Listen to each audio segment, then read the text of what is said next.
In Black myth Wukong, the Yellowbrow's Buddha is reimagined with deeper connections to the Buddhist lore and his own philosophical struggle. He was originally a disciple of the Buddha, sharing his journey with another disciple, Jin Chanzi, who later reincarnated as Tang Sanzang, Wukong's master. However, the two disciples diverged in their understanding and approach to enlightenment.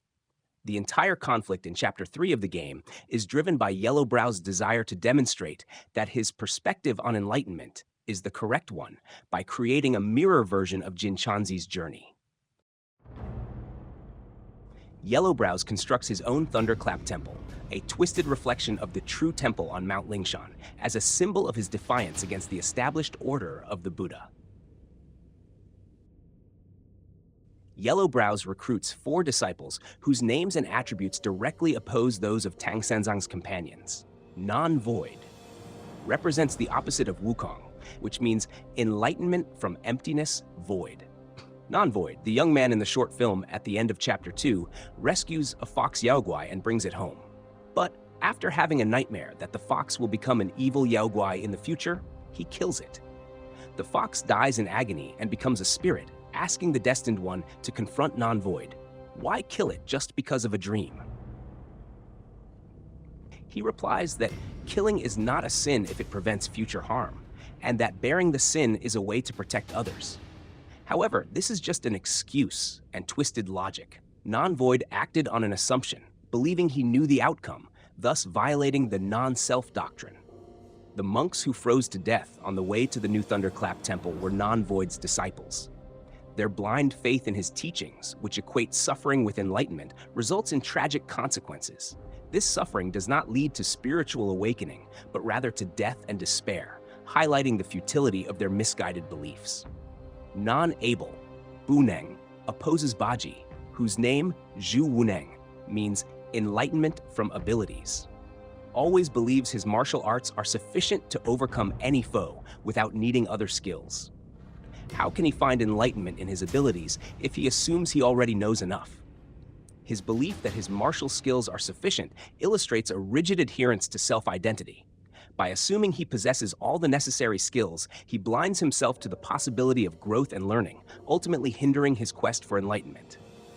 In contrast, Zhu Bajie, though initially flawed by laziness, gluttony, and lust, demonstrates a more dynamic character. Once a heavenly marshal, Bajie was punished and transformed into a man-pig Yaoguai, a stark fall from grace. Despite his vices and shortcomings, he embraces responsibility and fulfills his obligations throughout the journey. His willingness to face challenges, even with his flaws, shows that true growth comes from accepting one's limitations while striving to improve.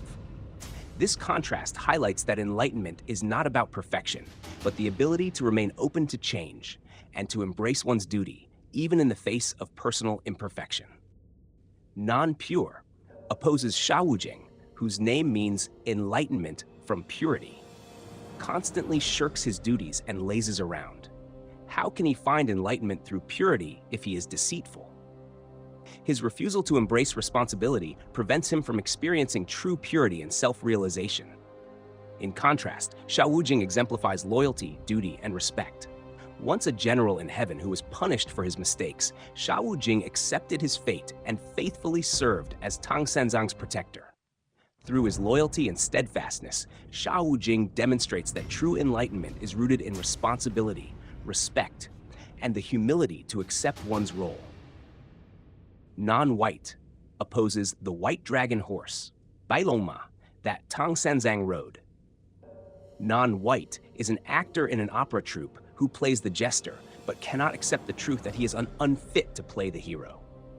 He assumes his appearance is the problem, so he peels off the face of the actor playing the hero and wears it himself.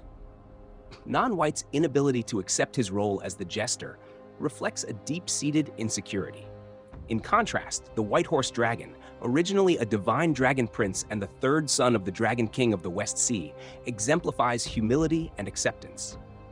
After accidentally setting fire to a pearl, a precious gift from the Jade Emperor, he faced execution for his offense. However, Guanyin intervened, pleading for his life and assigning him the role of Tang Sanzang's steed for the remainder of his journey. Despite being born a mighty dragon, the White Horse Dragon embraced his new humble role. In doing so, he fulfilled his destiny and was eventually ordained as the Great Strength Bodhisattva. This contrast between non-white and the White Horse Dragon shows how the acceptance of one's place, no matter how modest, can lead to true growth and enlightenment. This reimagining of the Yellowbrow's Buddha adds layers of philosophical conflict and character motivation, making him a more complex and formidable adversary in Black myth, Wukong.